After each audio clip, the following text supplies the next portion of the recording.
being pummeled by thunderstorms right now. Otherwise, we'd be out on the driveway, but we had to quit that one early because thunder and lightning. And I don't know about you guys, but I'd like to stay here a little bit longer. That said, who do you talk with about your spirituality? And how does that connect to your what you do? I want you to know that most of us many of them feel unfulfilled by the jobs that we have, the jobs that we've taken on, because they don't have a connection to any kind of spirituality. They don't have a connection to the environment. They don't have a connection to our world. They don't have a connection to other people. And when we start to try, when they, mostly corporations, or maybe your boss doesn't have a good connection there, try to remove you from those kind of connections, you begin to lose faith in what you're doing. You begin to become dispassionate about your work. You become less loyal. You don't show up as often. You don't show up. You might show up physically, but you don't show up yourself with your, as in your A game as often or as well. And how can you solve that?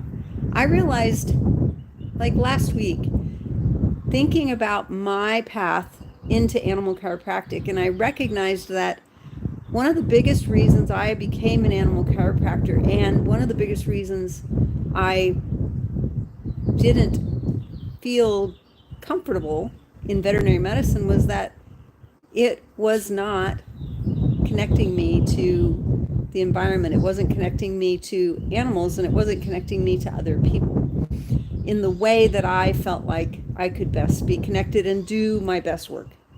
And so for some of you, you know my story. I wanted to be a horse trainer as a kid, a high school, whatever. And my parents said, no, you have to go to college. And I said, fine, I guess I'll go be a veterinarian. And that was my path. Everybody knows the myth that veterinary school is really hard to get into.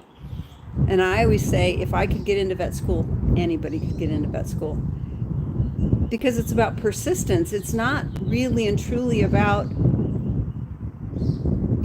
it's, yes, they look at your grades. Yes, they look at other things you do. But when you're persistent and you continue to do some of the right things, that counts. And you get in.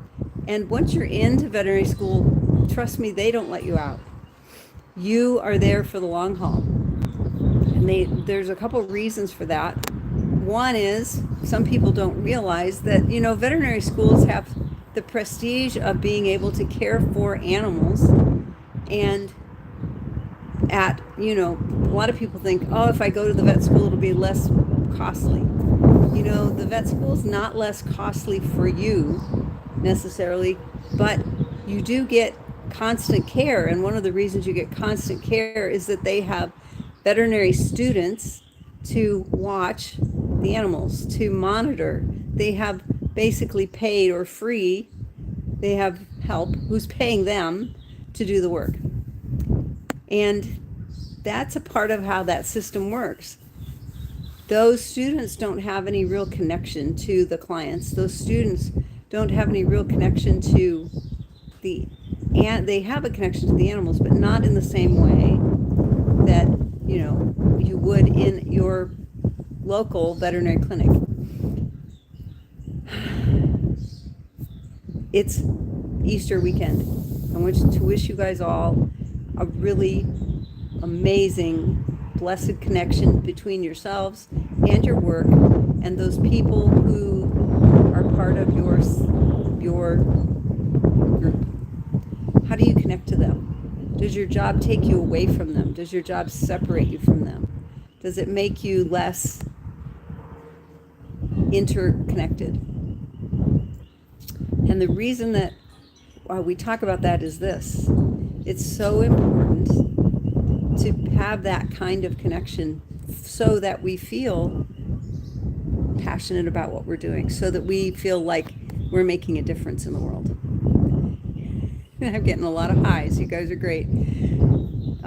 Thanks for being here. Thanks for joining me. And don't forget to like and subscribe to this channel if you like what we're talking about.